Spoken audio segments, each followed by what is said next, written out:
Okay, everyone, welcome to the Writing as Healing workshop, which is about creative writing, mindfulness, and well-being. First thing I'd like to do is to acknowledge the traditional custodians of the lands where we are gathered. We're all in different places, so the traditional custodians will be different depending where we are. So I just want to take a minute to acknowledge elders past, present, and emerging, and to thank the traditional or First Nations peoples for looking after the land on which we live, work, and practice. So just to begin with some little housekeeping stuff, it's important that you're comfortable. So, comfy chair, comfy position, have water nearby if you need it. If you need to take a break at any point, feel free to do so. You don't need to pop your hand up. It's not primary school. And also I want to let you know that this is a safe space. So today you will not be asked to emotionally disclose or share anything that is sensitive or distressing. So we'll just be going through the hows, whys, and wherefores of creative writing as healing, or what is commonly called in the counselling space, psychological space, expressive writing. So if you feel, even though you won't be asked to disclose anything or share anything, if you do feel distressed, take time out and or leave the session. The recording will be there for you when you need it, and seek help from a trusted person if you are overly distressed.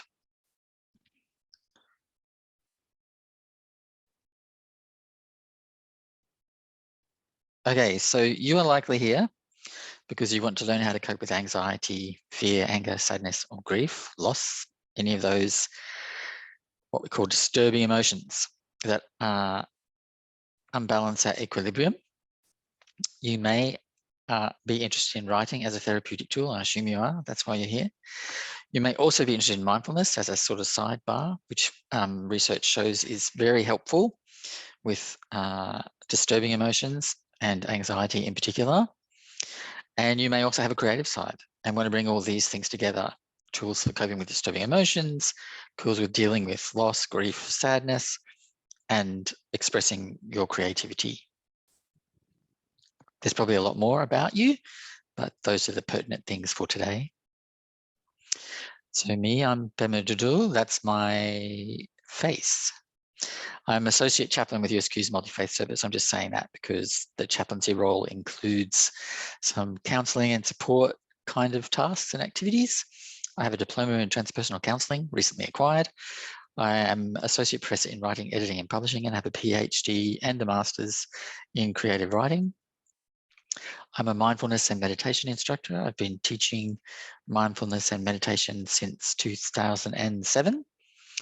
And I also have a past history with severe anxiety and panic. And I say past history because I no longer have an anxiety or panic condition.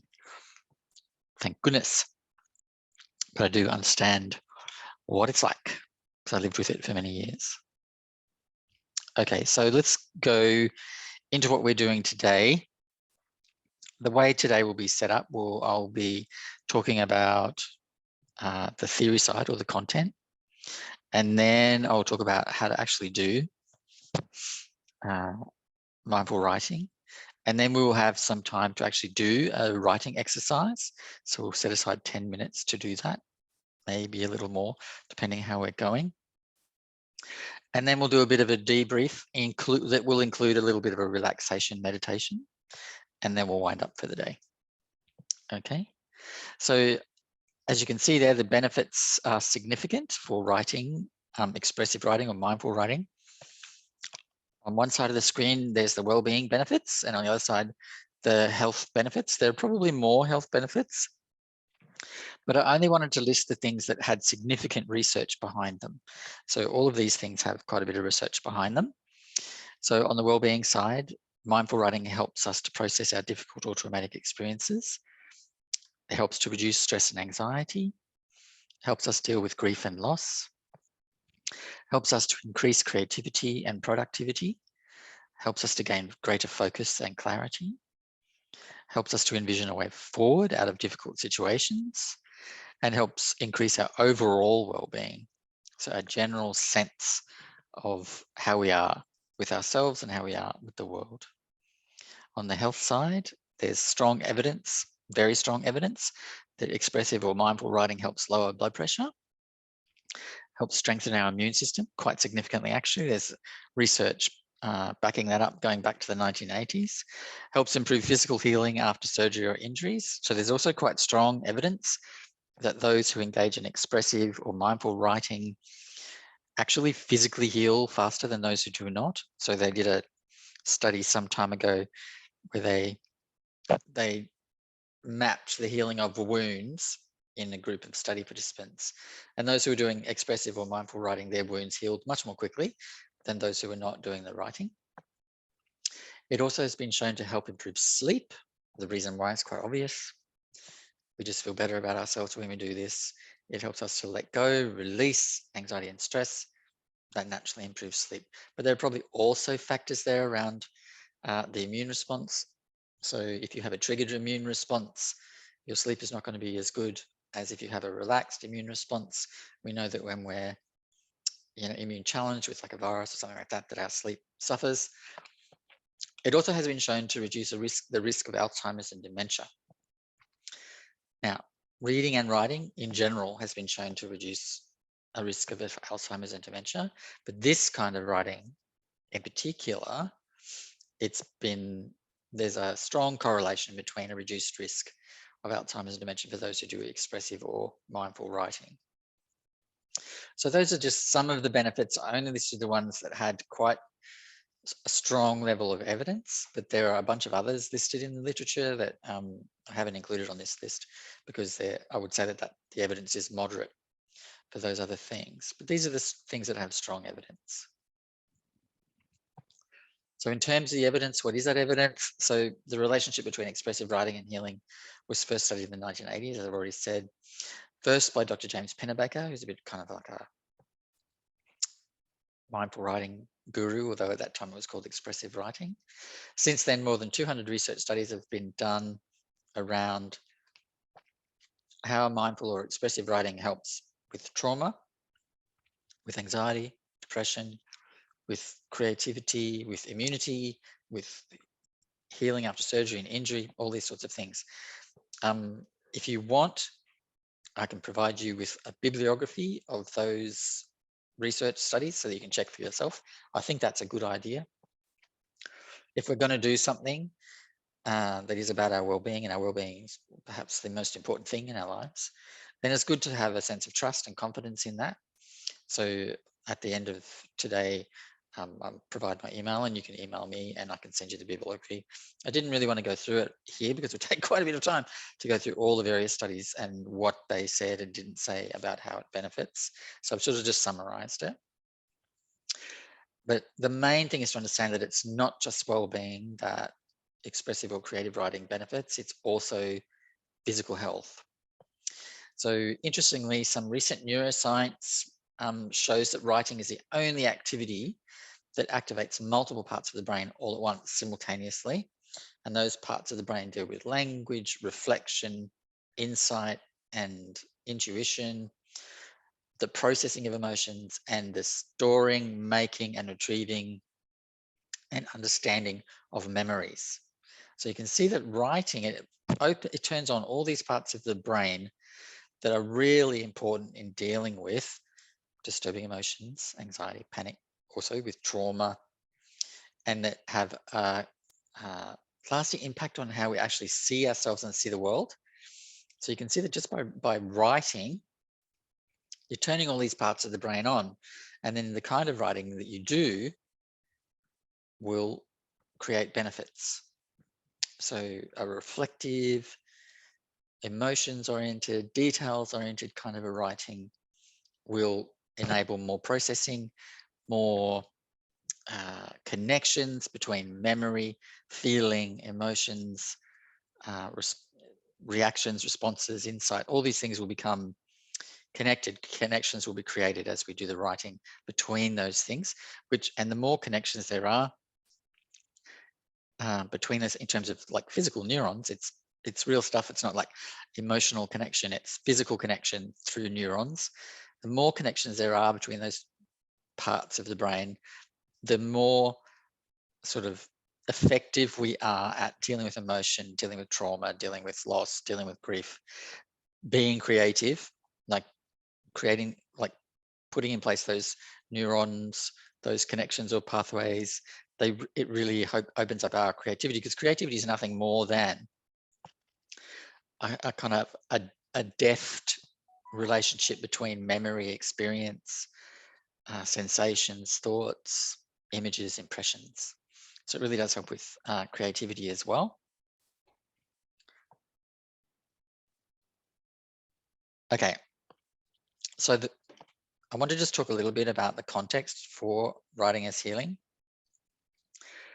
And the main thing about that is mindful writing. I've bolded the important bits here. Mindful writing supports the gaining of awareness, knowledge, and understanding about our thoughts and emotions. So it supports that. Mindful writing helps us to express our thoughts very clearly, because we're writing them down, in a concrete way. So something that we can then look at, reread, and reflect on, which is the powerful and insightful tool for processing them. So when we talk about mindful writing as a support, the main point there is that it doesn't replace the therapeutic relationship. So it can't in any way ever be the only tool we employ in dealing with specifically quite heavy things like trauma, depression. But it's a very powerful tool to use, you know, that we can, it gives us great sense of autonomy, because it's a tool that we can deploy ourselves, we can use it ourselves, and it's very, very helpful. And it's a great support when those other things are in place: counseling, reflection, rest and relaxation, appropriate medical care if there's illness involved. Okay, so that's the context. It's a support. It's not the only game. It's not the only thing that we do for our well-being. It is a support, but a powerful one. Okay. So when over the years research has been done about what kind of writing is most beneficial, a number of things came out. So I'm going to go through those now. I'll look at first kind of almost like the setting and structure of it first, and then look at the actual writing process itself. So the research shows that a structured approach and a regular or consistent approach are really powerful. This is something we see with almost anything that's beneficial. Structure and consistency are really important. So the first point there, you know, the writing that we undertake when we're dealing specifically with disturbing emotions or panic or trauma or grief or loss, it should be carried out in a private space and at a quiet time. So there's this sense of it shouldn't be done on the run. It shouldn't be done at, you know, at work in between tasks. It shouldn't be done, you know, while we're, you know, cooking dinner and also dealing with kids. It's something that we need to actually make space for. And that space we make for it, it should be both time, but also a place. So it's good to have a safe, comfortable place where we do this. If you meditate, it's great if it's the same spot, you know, and it should be comfortable. You know, we shouldn't be like perched on the edge of a stool, you know, in a kind of uncomfortable position, not able to write, not, or if we're using a phone or something to write, not able to sort of having to hold it in a sort of weird position. It should be very comfortable, because what we're doing when we're writing about emotion, trauma, is we're connecting with it. And that can be unsettling, distressing, etc. So the more supports we can put in place when we're doing this, in terms of just simple comfort, you know, light a candle, have some aromatherapy going on, you know, the better. The more we can do to make this comfortable, relaxing, quiet, and personal, like attuned to who we are individually, the better. So on each issue or problem, so say, for example, you've been through a relationship breakup and you want to, and it's very distressing, and you want to work through that through your mindful writing, you would go, okay, I'm going to write about this for at least 3 or 4 sessions, at least, and they can be 3 or 4 consecutive days or 1 day a week for 4 weeks, something like that. It needs to just be consistent and regular, okay? But each issue, the research shows, needs at least 3 to 4 sessions for the processing to happen, for us to get it out, reflect on it, deal with it, process it. And the time between sessions is also important. Consecutive days is okay, but a break here and there is fine too. So if you want to do it all in 1 week, have a break between sessions if you want. Each session is 30 minutes. And the reason it's 30 minutes is because too long is too much and can be too unsettling, and it become like a chore, and then we don't want to do it. And so we drop it. So we need to make it doable, achievable, not sort of like daunting or intimidating. So that 30 minutes is divided into 20 for writing. So it's just the 20 that we're writing, and then 10 minutes post writing to sit and reflect or to compose yourself afterwards if you're writing about something. And in the writing, things come up that you don't understand. You can, after the writing, you can sit and just kind of reflect on them, just quietly contemplate them. Or if in the writing, difficult emotions come up, distress rises, then you can finish, and you can just spend that 10 minutes just, coming back to your normal composure, coming back to your daily life, as it were. So that's a good kind of model. 20 minutes writing, 10 minutes sort of reflecting or just composing yourself. And then you write however is most comfortable. Again, if you prefer to write lying down, lie down. If you prefer writing sitting up, sit up. If you prefer at a desk, do it at a desk. If you prefer a pen and a notepad, use that. If you prefer on your phone, use that. If you prefer a laptop or computer, use that. Whatever makes you feel more comfortable. There is research that suggests by hand does have a little bit of an extra benefit, but I wouldn't say that's very strong evidence. There's a little bit of moderate evidence that might be more beneficial. I think just because the hand-eye thing, it adds another aspect to the, the creation of neurons as you engage in the activity. And then you need to feel free to explore your emotions and thoughts. That seems very obvious because we're doing mindful writing in order to deal with our emotions and thoughts. But we need to feel uninhibited. Nothing's taboo. No matter how kind of like uncomfortable we feel with it or embarrassed by it, we need to feel free to write about it, and that's why you do this in a safe, personal, private space. No one else is there. And you keep your writing, whether that's in a notebook or on a computer, secured, locked up. You want to make sure no one can ever read it. It's not meant to be read. You're writing, not necessarily to even reread it yourself, but you can reread yourself. That's not a bad practice. But you need to make sure this is secure, that people can't just grab it and read it, so that you do feel free to say whatever you want in that space, express anger, shame, embarrassment, fury, inappropriate pleasure in things. We all have these experiences, these emotional experiences that are troubling.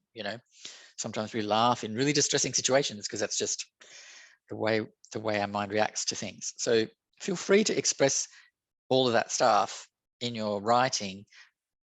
And one of the ways to make sure that you do is to make sure that your writing's secure. And then in each session, you can choose a specific topic to work on. So the example you used before, your relationship's broken up, you can focus on that. And you can you write about the situation itself, but also mostly how you feel about it. Or if you're not, once you get really familiar with this and this becomes like an ongoing practice of yours, you can just write how you're feeling in the time. If you set aside a set time per week that you do this, just write about how you feel at that time, in that moment. This increases our sort of mindfulness of our emotions, our feelings, our sensations. That's beneficial. It helps us to actually identify what we're feeling.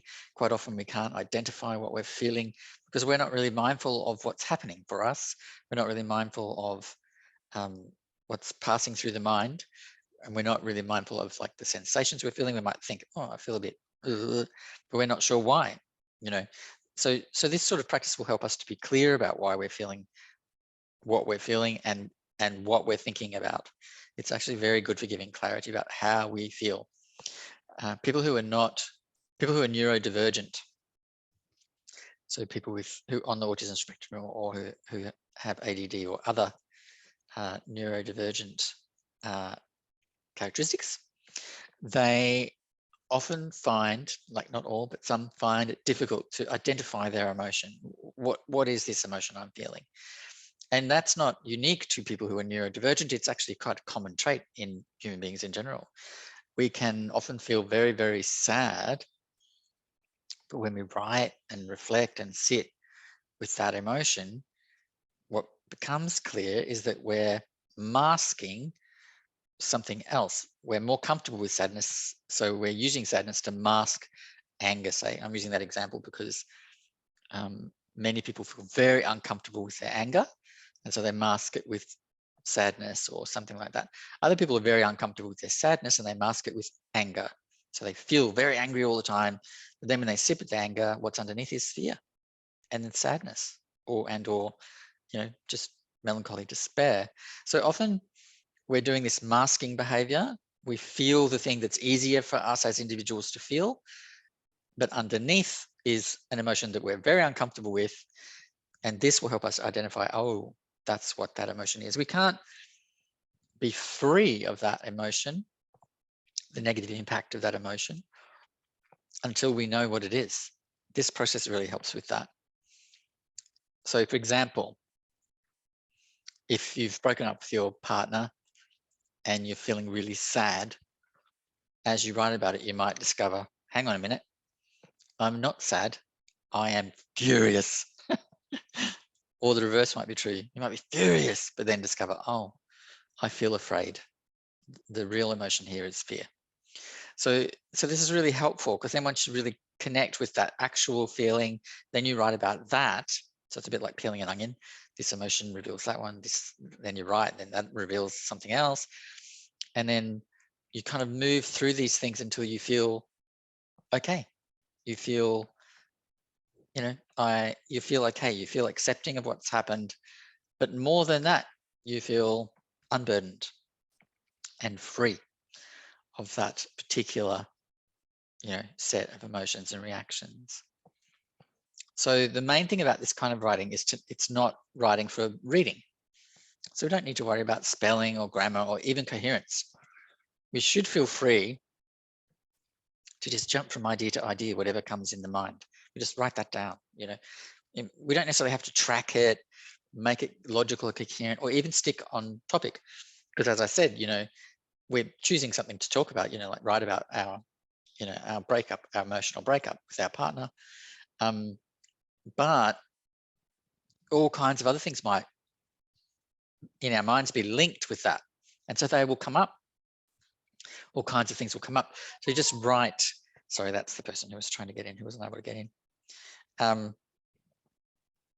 So just write about that and then it'll evolve. So don't try and keep it on track. Just whatever you're feeling, you write about that and just let it evolve. And don't worry about coherence or grammar or spelling or neatness, none of that. Don't worry about any of that. Just let it rip, as it were. Okay, so I will recap all of this at the end. So don't worry if you're feeling it's a lot of information. I think it's quite simple, but all at once it might seem like a lot.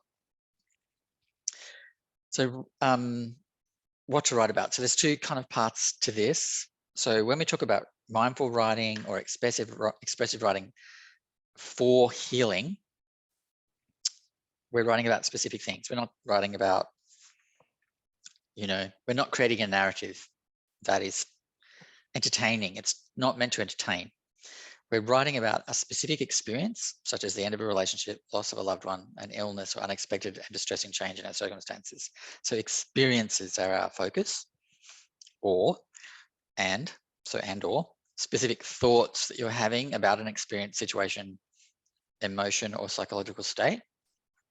So for example, if we're experiencing anxiety, along with the anxiety, it's a whole heap of thoughts, thinking, and they're usually what we call catastrophizing thoughts, so which actually make the anxiety worse. So it's very helpful if we're writing about anxiety to write what kind of thoughts we're having about that anxiety.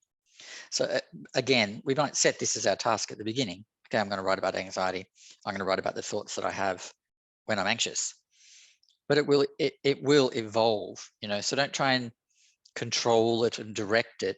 Start out with that as your purpose. Start with a few sentences, spending a few minutes writing about that. But then if it goes on to some other thing, like, just let it happen.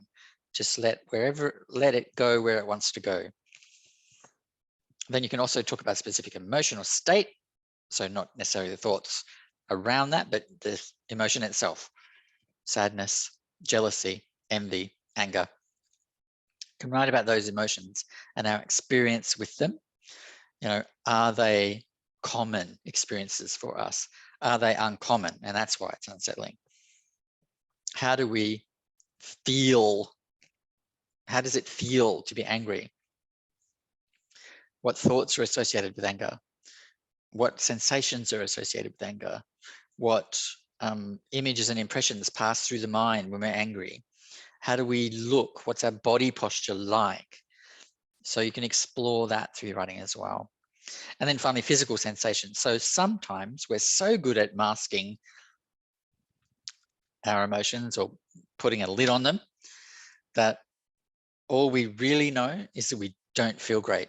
We might feel, oh, my stomach's upset, or my heart's racing a little bit, or, oh, my palms are sweaty, my mouth is dry, I feel, heavy, I feel uncertain, physically uncertain, feel a little bit shaky on my feet. So sometimes it's the physical sensation that comes first, and if our emotions are really kind of bottled up, it can be the only thing we notice. So if that's the case, just write about those sensations. It's also good. I'm not saying write about only one of these. I mean, generally speaking, we write about all of these.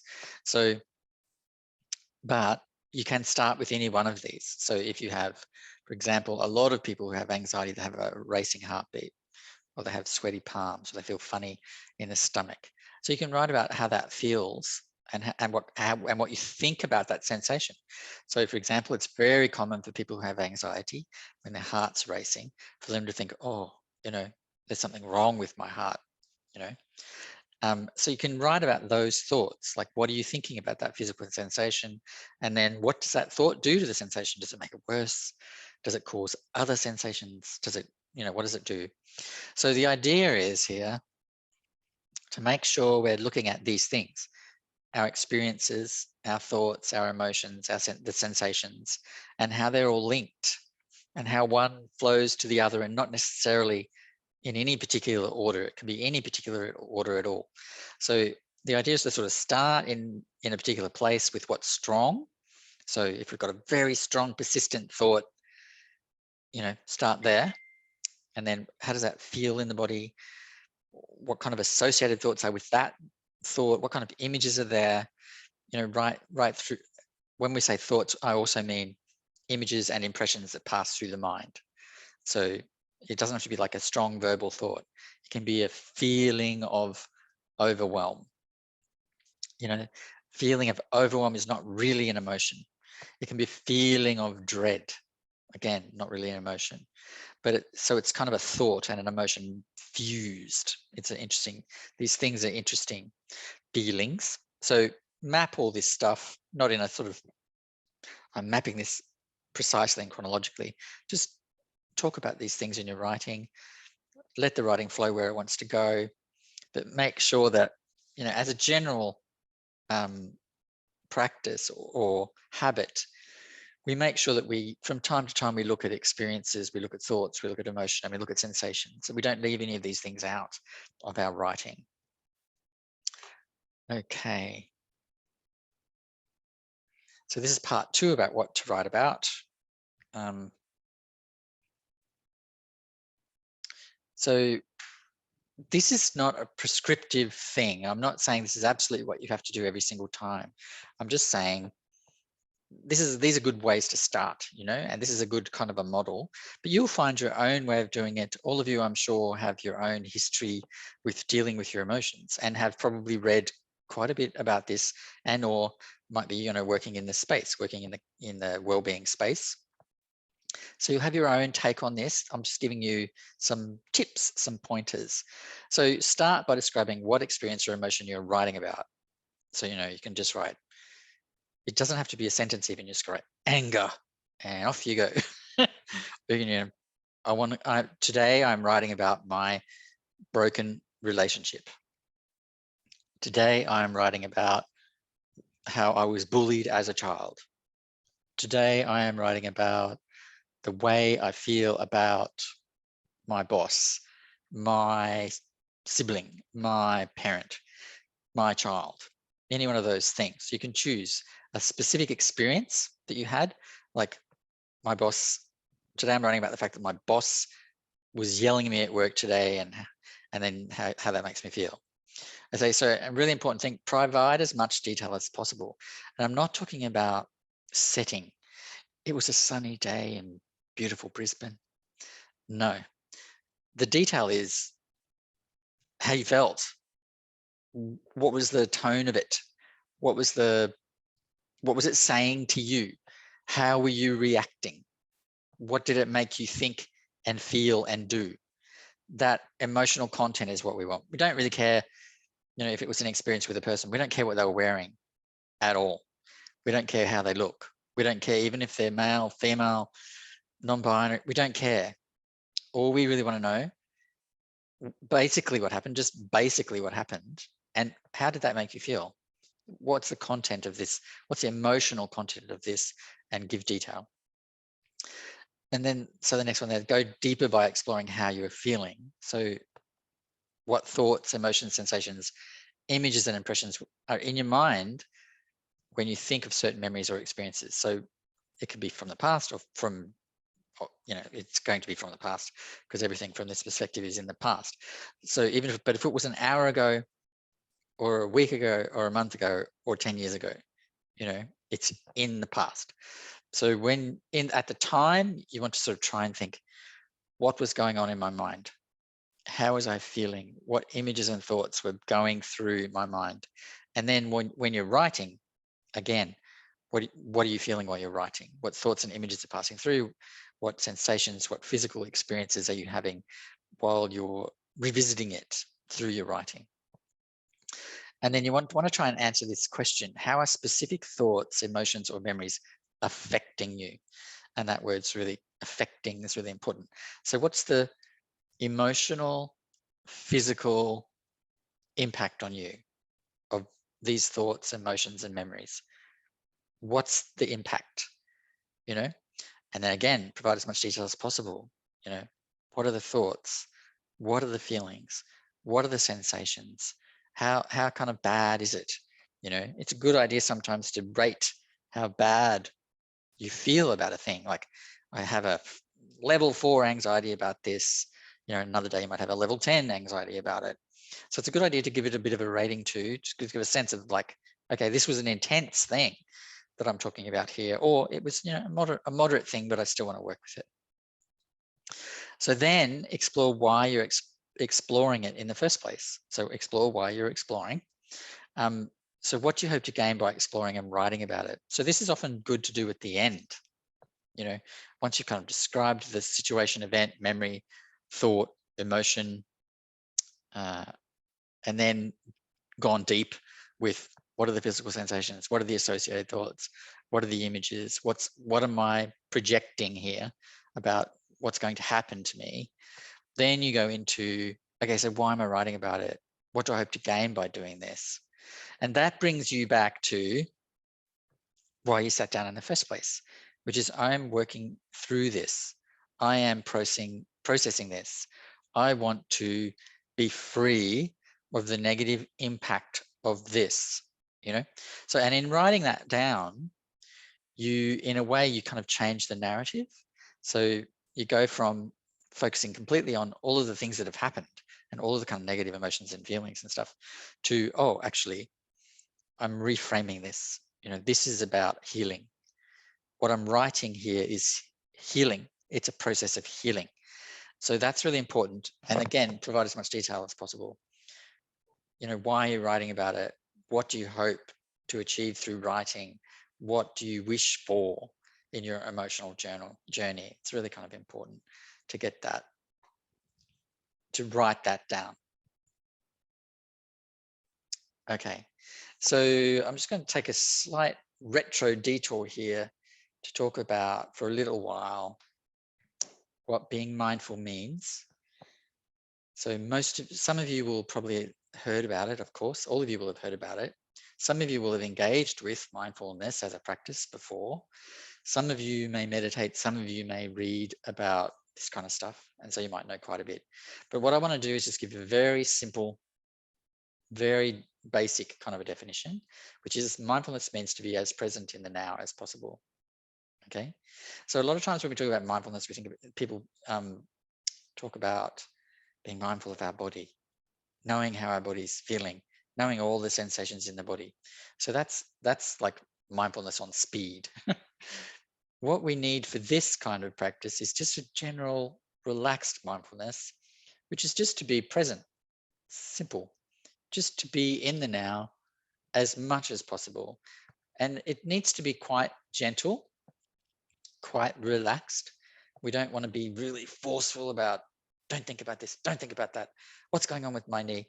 How am I breathing? What's happening? We don't want any of that. We just want a general sense of, okay, I want to be present. I want to be in the now. And what does that mean?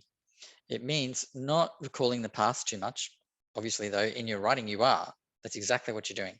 So we're talking about like outside of the formal writing. Try not to think too much. Try not to be in the past too much. And also try not to project too much into the future. So when we have like negative emotions, mostly the problem is we're focused very much on the past and we bring the past into our now by thinking about it, ruminating over it, and summoning those. And through thinking about it, ruminating on it, remembering it, we summon those emotions and those sensations. The other problem is we project into the future and we think, I'm always going to be anxious. I'm always going to be this way. I'm always going to be sad. I'm always going to be lonely. So we project into the future. So what we want to do is we want to try and sort of be just here now as much as we can. Obviously, it's difficult. It's difficult. We are in the profound habit of reflecting always on the past, ruminating on the past, dwelling on the past, and always projecting into the future, constantly doing that. We're never just here now. So the way to become mindful is not to apply force. It's just to understand. Maybe have some sticky notes around the house that say, the past is gone and the future is just a fantasy. Literally, I'm not being figurative, the past no longer exists and the future does not exist.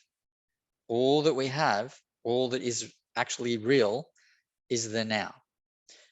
Having said that, we have memories of the past. And that's the trick. And that this writing process deals with those memories of the past. So what we have to understand is that negative emotions are about the past or the future. They're not about our now. They're about what we experienced in the past and what we fear for the future, or hope we won't get for the future, or hope, or our hopes that we have for the future that we think we might not realize, So that's the first thing. The past is gone and the future is a fantasy. Try not to dwell on it too much, outside of the writing process. And then the other thing to remember, these are contemplations that we need to do kind of daily. All things, especially things in the mind, are impermanent. So if we think about anxiety, if we have an anxiety disorder, that can feel like it's ever present. It's with me all day, every day, always the same. But as we write about our experiences, we start to notice, and we use a little score sometimes. Oh, it was 4. Oh, it was 6. Oh, it was 10. You know, we notice, oh, actually, anxiety is like a wave. It rises, peaks, and then subsides. Every day it does that. Every day there are more anxious moments and less anxious moments, right? We may have anxiety every day, but it's not the same every day. The emotion itself is, you know, impermanent. It has no consistency. It's intense, less intense, not very intense at all, you know. And there are always, even if just brief moments of no anxiety. People, if we have an anxiety condition, we tend to, because we're always remembering our anxiety, it may seem like, oh, we're always anxious, but that's because we're always remembering it. But the anxiety itself, it rises, it peaks, it has a trigger. Anxiety always is triggered.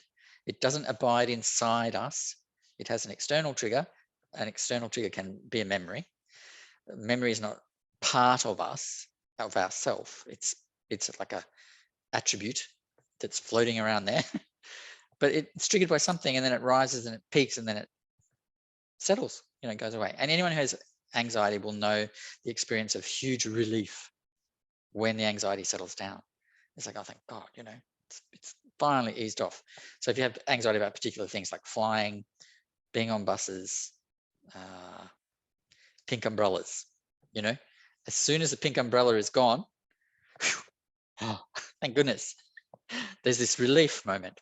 And the important thing is to note that relief moment, because it proves, anxiety is impermanent. It has a set trigger. When the trigger's gone, it's gone. You know, this is really important. And then the really important thing to understand, which is not so easy to understand if we have a history of anxiety, panic, depression that's going over years, is that in the now, we are free. That's probably the hardest one to really accept, but it's deeply true.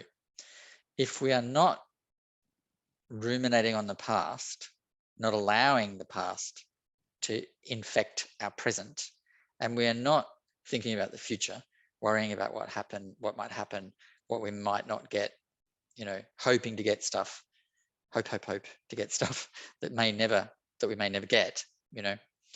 If we're not doing either of those two things, we're free.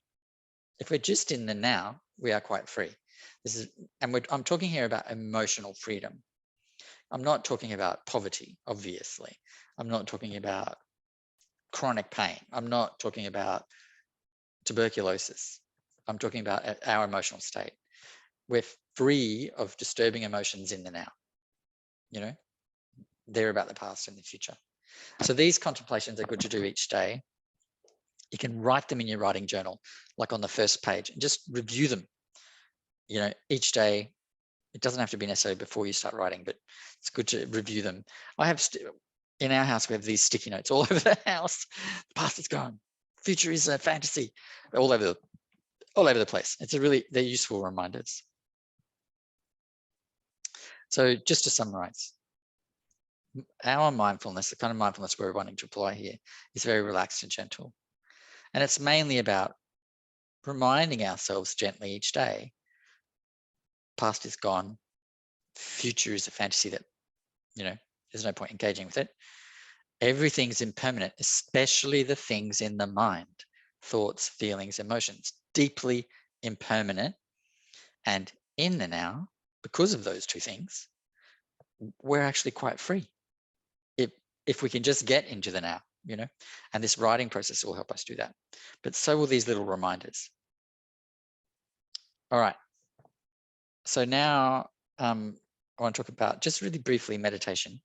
So meditation is a powerful support for mindfulness because it creates mental space so that we can notice when we're in the past and gently bring ourselves into the now, and notice when we're planning, projecting into the future.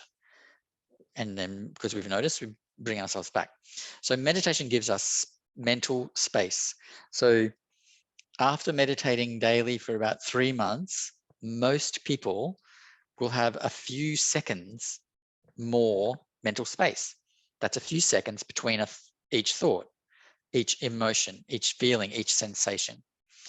So that few seconds is profoundly transformative. So, and I think they say up to and a person who meditates a little bit every day after like a year or something will have 7 seconds. Like that's a lot. That's, you sit and wait for 7 seconds to pass. It's quite a lot. And so that's the time between thoughts, between ruminating, between having an anxious feeling. 7 seconds. At the moment, one after the other, after the other, after the other, there seems to be no break, but there is, but it's a nanosecond. It's like a nanosecond break, that's it. But we can add time or mental space in between these things. And that mental space makes us, gives us the ability to, okay, see what's happening in the mind. What are we actually feeling? It's not all rushing through like a waterfall. You know, it becomes a slow meandering river. You can see every little twig that's flying by, you know, and you identify twig, leaf, bubble. You can see and identify what's going on. So that's the thing. And when we talk about meditation, I'm talking about just simple breath awareness. It's just to sit, just be aware of the bodily experience of breathing. It's nothing more than that. It's really very simple. Or if you have anxiety or some other situation that means that just being aware of the breath is something you don't like, is not a pleasant experience for you, you can choose an object. So, I mean, you know, pen, just a pen, just look at it. Just look, don't think about it.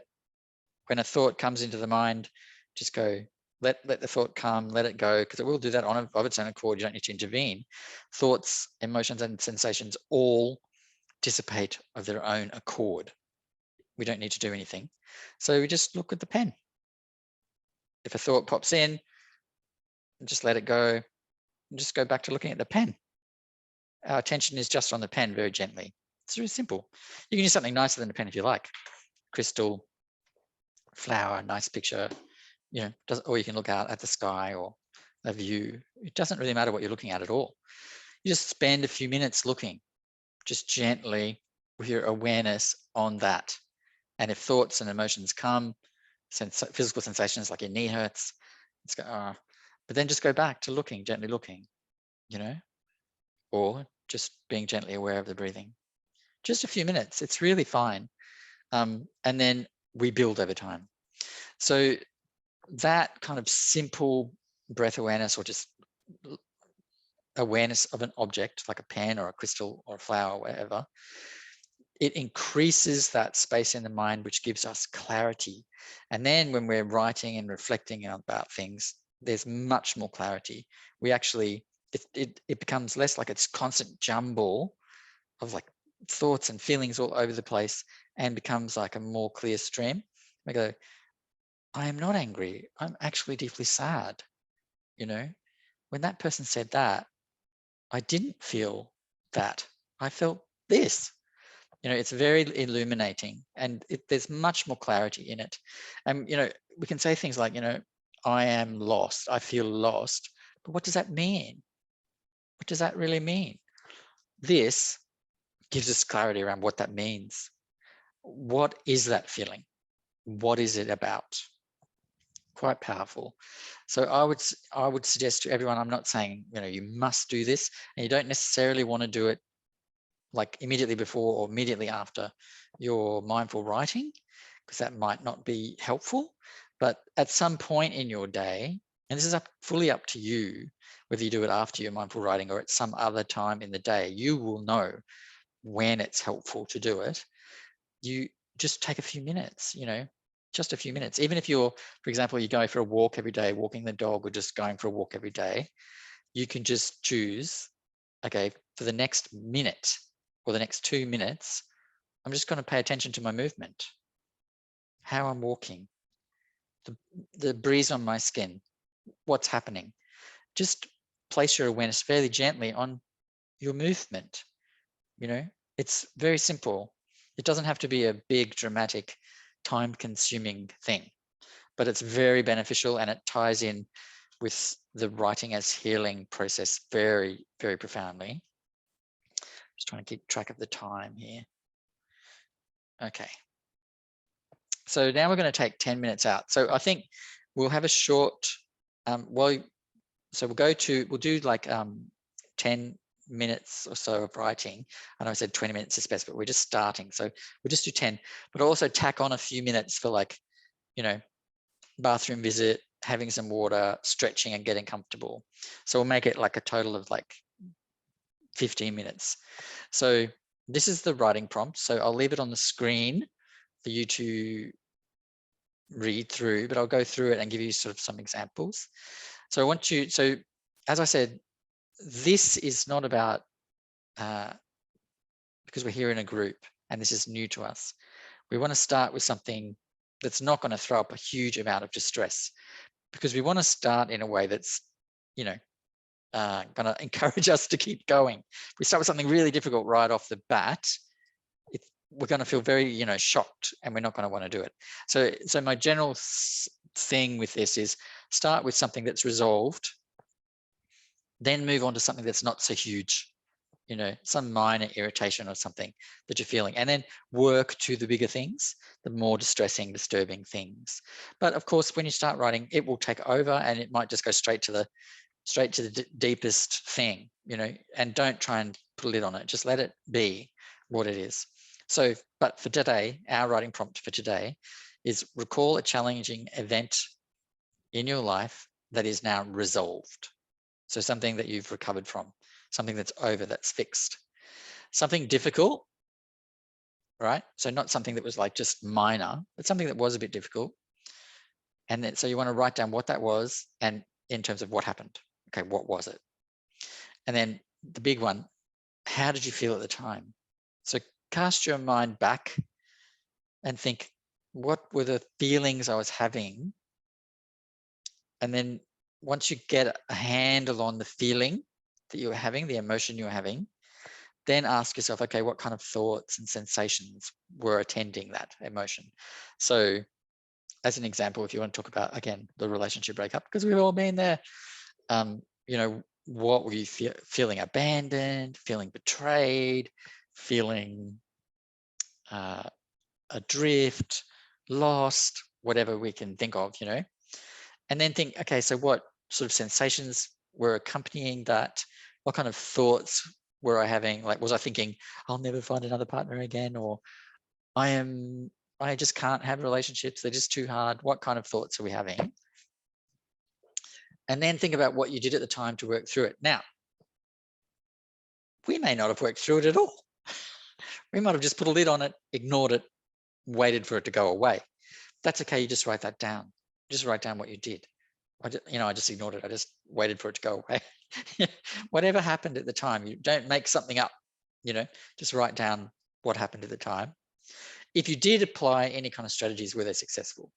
You know, if you tried different things that failed, write them down. If you tried things that worked, write them down. And then try and pinpoint how it resolved. Like, what led to the resolution of this situation? It may have just been time, you know? And then how do you feel about it now? Now, there may be some residual stuff brought up just by the writing of it, you know, and that's okay, because it will help process that by writing about it. Okay, so before we break, so this is kind of like a model that we would use in any sort of session. So we think about a thing, but in this case, we're using one that's resolved, so we can start off easy. But you just think about a thing that's distressing, that's worrying, that you're having trouble with, and you describe it. And then you describe how you feel, what thoughts, emotions, and sensations are there. And then again, we sort of write at the end, you know, okay, so why am I writing about it? What do I want out of this writing? You know?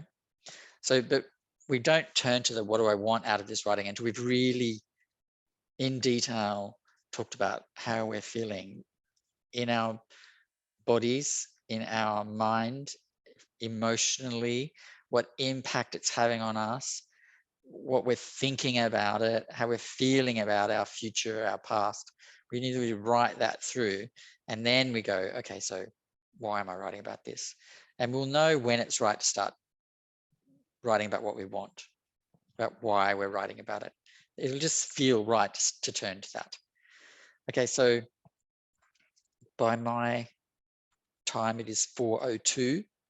So we'll break for 15 minutes, take a couple of times to visit the bathroom if you need to, stretch if you need to, get comfortable if you need to, get some water if you need to, and then we'll do a 10-minute writing session. And we'll come back at 4:17-ish. I might come back a little bit early just to prompt you to come back.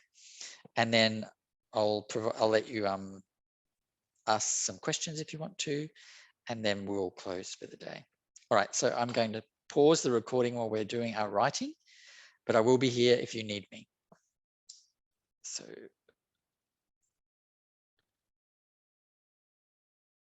okay, so that's our 10 minutes of writing done. Just bring you all back to this space if that's okay. So we're not going to review what we wrote, because the whole point about this is that we need to feel free to write whatever. So there's no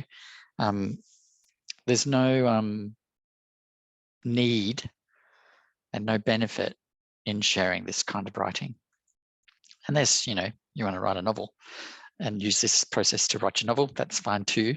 You can share in that case, but generally speaking, we should have the idea that we're not going to share this writing, and we would only talk about what we've written in the context of a therapeutic relationship, so with a counselor or something like that. Okay, so at the end of each session, what we want to do as a kind of a routine or a regimen is to engage in a grounding activity. So that grounding, so it's an activity that we do in between our writing practice, our mindful writing, our healing practice, and going back to our worldly life, our everyday life. So we want something that is a bridge and it is grounding in between those two activities. So this is why you need to have a little bit of planning in place to know, okay, what days am I going to do this writing activity? Because you'll need the time to, the half hour, 20 minutes writing, 10 minutes of composure and or reflection. And then you'll need some time for this grounding activity. And it can be a 2-minute walk, 3-minute walk, 5-minute walk, sitting in the garden. So you do your writing activity, you regain your composure and get yourself together, and then you go and you sit in the garden 5 minutes. You can have a shower or bath. So if you want to, you can time your writing activity so it's immediately before you hop in the shower or have a bath, or you can do your meditation after the writing activity. Now, I'll go over the meditation because we're going to do a bit of a meditation now, but you will need to determine for yourself if the meditation is a good thing to do after the writing or not. Because for some people, it won't be good to have them right up against each other like that. You'll need some space between them. That's an individual, personal thing, and you'll need to work that out. But so what we're going to do now is do a little bit of simple breath awareness just for a few minutes. So we can, so you know how to do it. And then the other thing that is important as part of this process is to engage with something that creates joy for you. So everyone's different around that as well, but we want something that is well-being friendly. So, drinking gin is not likely it. It can be something very simple like going for a walk, playing with a pet, watching a funny YouTube video. It can be anything, and it doesn't need to be a long time. I think it should be, 15 minutes of something that makes you feel, it doesn't have to be intense, over the top joy, but just feel at the very least some kind of contentment. looking at the sky, looking at a view, sitting in the garden, whatever. But make sure that it's scheduled. At this time, I'm just doing something that makes me feel good, makes me feel pleasant. It's really important part of the process. Okay, so we'll do a very brief couple of minutes meditation here. So I'll just introduce you to the posture, and then from there you can just apply this for a few minutes every day. And in combination with the writing practice, it'll be very helpful. So basically, back has to be more or less straight, but not tight or taut. So you don't want to be all like this. You just need to be kind of relaxed, but basically straight. Your head needs to be also in a relaxed position. Hands are palms down on your knees or thighs in a relaxed kind of position where the shoulders are dropped. If you're an anxious or stressed sort of person, your shoulders tend to right up here. So you can roll them back, drop them down, and then put your hands on your knees or thighs. And then we just start with 1 or 2 relaxation type breaths. And that means to breathe in through the nose, more or less at the natural pace, and then breathe a little bit more slowly out through the mouth. So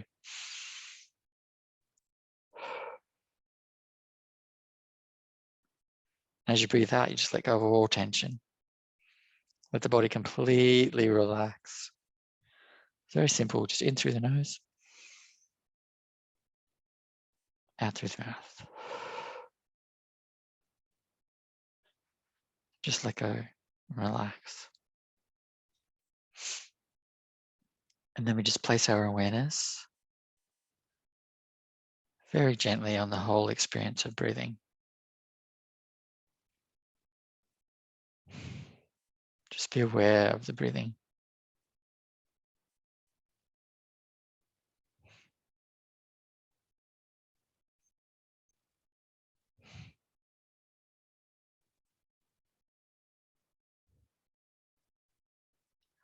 When we're aware of our breathing, we're in the now, because our breathing is in the now.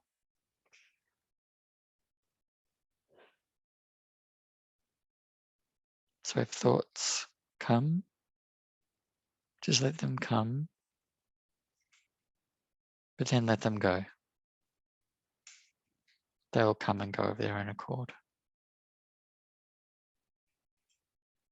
We just bring our awareness gently back to our breathing.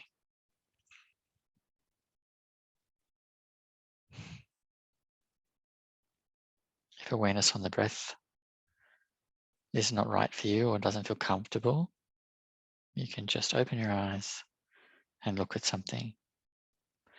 Doorknob, window, water glass, doesn't matter. Just gently look at it with your eyes slightly looking downwards, and just place your awareness on whatever you're looking at. So whichever we're doing, breath or looking at an object, we'll now just sit for about 2 minutes.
Okay.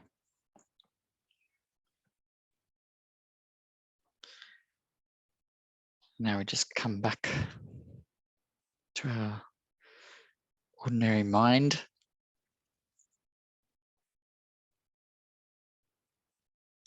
So this is a sort of breakdown of what each day or week should look like if we're doing this as a practice. So you apply the mindfulness contemplations most days, and I'll send you these slides by email so you have them there. You meditate most days, even just for 5 minutes, but start out with like 1 minute, 2 minutes, and build up. Schedule writing sessions on 3 or 4 days per week. Again, you need to make sure that they're days that it's going to work for you, that you're not going to be interrupted. Write in a private, quiet place. Each writing session should be 30 minutes, 20 for the writing, 10 for reflecting or regaining composure if needed. Then you do a grounding activity after each writing session, so walking, sitting in the garden, or meditation. Again, some people might find that the meditation right up against the writing activity is not good, not beneficial, but that's okay. You can just do the meditation at a different time. And then each day find small joys, you know, the sensation of breeze on the skin, color of a flower, song of a bird. It doesn't need to be huge. You don't need to feel all exuberant and exhilarated. It's just very subtle, gentle joys, which are very helpful. So I will make space for you to ask some questions. We're going to, first off, I'm going to turn off the recording so that your questions aren't recorded to preserve your privacy. And so I'm just going to say thank you for being here now before I turn the recording off. Really appreciate your presence. I really appreciate your time. And I appreciate that you're wanting to work through your disturbing emotions and come to a place of healing, a place of freedom from negative emotions. All right, so I'll stop thank you again, everyone. So I'll stop the recording now, and then you can ask